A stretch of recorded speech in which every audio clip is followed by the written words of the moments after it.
നാലാമത്തെ സിനിമയാണ്. 35ാമത്തെ സിനിമ ഇപ്പം നടന്നുകൊണ്ടിരിക്കുകയാണ്, ഹൃദയപൂർവ്വം എന്ന സത്യൻ അന്തിക്കാടുമായിട്ടുള്ള ചിത്രം. എന്തായാലും ആന്റണി പറഞ്ഞതുപോലെ ഇത് ലൂസിഫറിന്റെ വിജയമാണ് എമ്പുരാൻ എന്ന സിനിമയുടെ തുടക്കം. ഇപ്പൊ രാജു പറഞ്ഞിട്ടില്ലെങ്കിൽ തന്നെ ഞാൻ പറയാം, ഈ കഥ 3 സിനിമകളായിട്ടാണ് വരുന്നത്. കാരണം ഇവർക്ക് ഓൾറെഡി അതിൻ്റെ ഒരു കഥയുടെ രൂപമുണ്ട്, എല്ലാം അവർ തയ്യാറാണ്. തുടങ്ങുമ്പോൾ തന്നെ പറഞ്ഞു, ഇത് ഈ കഥ ഒരു സിനിമയിൽ നമുക്ക് പറയാൻ പറ്റില്ല. സാധാരണ സീക്വൽസ് എന്ന് പറയുന്ന ഒരു സിനിമയുടെ വിജയം, ഇപ്പൊ ദൃശ്യം എന്നുള്ള സിനിമ വളരെ വിജയമായിരുന്നു. അതുകൊണ്ട് ഞങ്ങൾ അടുത്ത ദൃശ്യത്തിന്റെ സെക്കൻഡ് പാർട്ട്, അങ്ങനെ ഒരു സംവിധാനം വളരെ കാലം മുമ്പേ ഞങ്ങൾ ചെയ്തിട്ടുണ്ട്. കിരീടം ചെയ്തിട്ടുണ്ട്, അല്ലെങ്കിൽ നാടോടിക്കാറ്റിന്റെ സീക്വലുകൾ ചെയ്തിട്ടുണ്ട്. പക്ഷെ സീക്വലുകൾ വളരെ സൂക്ഷിച്ച് ചെയ്യേണ്ട കാര്യമാണ്.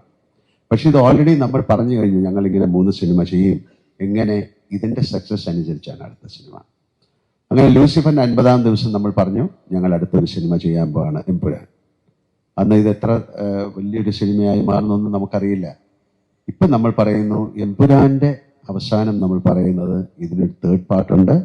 അത് എമ്പുരാൻ എന്ന സിനിമയുടെ സക്സസിനെ അനുസരിച്ചിരിക്കും. കാര്യം അത് ഇതിലും വലിയൊരു സിനിമയായിട്ട് മാറാൻ സാധ്യതയുള്ള സിനിമയാണ്. അങ്ങനെ സംഭവിക്കട്ടെ പ്രാർത്ഥിക്കുന്നു. എന്തായാലും ഈ സിനിമയുടെ ഒരു 2 വർഷത്തെ പൃഥ്വിരാജ് സിനിമകൾ മാറ്റിവെച്ച്, അഭിനയം മാറ്റിവെച്ച്, അദ്ദേഹത്തിന് ചെറിയൊരു ആക്സിഡന്റ് ഉണ്ടായി.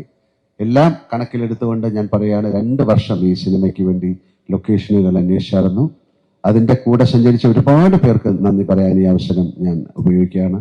അദ്ദേഹത്തിൻ്റെ കൂടെ സഞ്ചരിച്ച് ഈ ലൊക്കേഷൻ കണ്ടുപിടിക്കാനായിട്ട് നടന്ന അദ്ദേഹത്തിൻ്റെ കൂടെ വർക്ക് ചെയ്യുന്ന ആൾക്കാർ, അദ്ദേഹത്തിൻ്റെ എൻ്റെ ഈ ആന്റണിക്ക് വേണ്ടി ചെയ്തിരിക്കുന്ന, അല്ലെങ്കിൽ ആന്റണിക്ക് വേണ്ടി സപ്പോർട്ട് ചെയ്ത സുരേഷ് ബാലാജി, ജോർജി എന്ന് പറയുന്ന അവരെയൊക്കെ ഞാൻ ഈ സമയം ഓർക്കുകയാണ്. കാര്യം വളരെ ഇന്ത്യയിൽ മുഴുവൻ പല സ്റ്റേറ്റുകളിലും, ഇത് വിദേശ രാജ്യങ്ങൾ, USA, UK, ദുബായ്, ഒരുപാട് സ്ഥലങ്ങളിൽ പോയി ഷൂട്ട് ചെയ്തൊരു സിനിമയാണ്.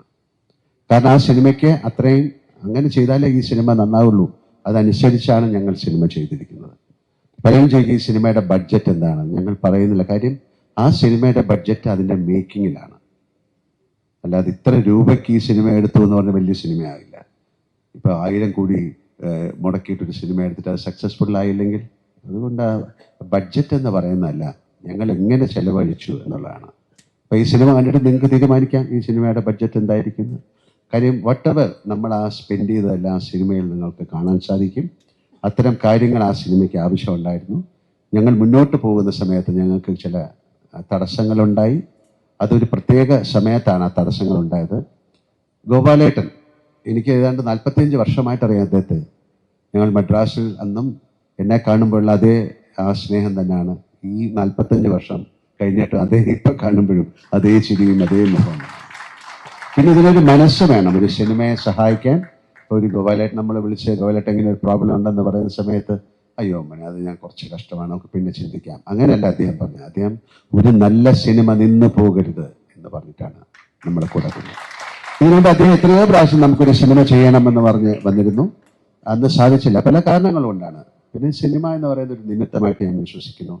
ഇങ്ങനെ ഒരു സിനിമ ചെയ്യാൻ വേണ്ടിയിട്ടാണ് ഗോപാലേട്ടൻ ഞങ്ങൾ കാത്തിരുന്നത്. നമുക്ക് എടുത്തു പറയേണ്ട, വേറെ നന്ദി പറയേണ്ട മിസ്റ്റർ കൃഷ്ണമൂർത്തിയോടാണ്. തീർച്ചയായിട്ടും ഗണേഷ് പിള്ള, കൃഷ്ണമൂർത്തിയൊക്കെ വളരെയധികം ഞാൻ ചോദിച്ചു എത്ര നാളായി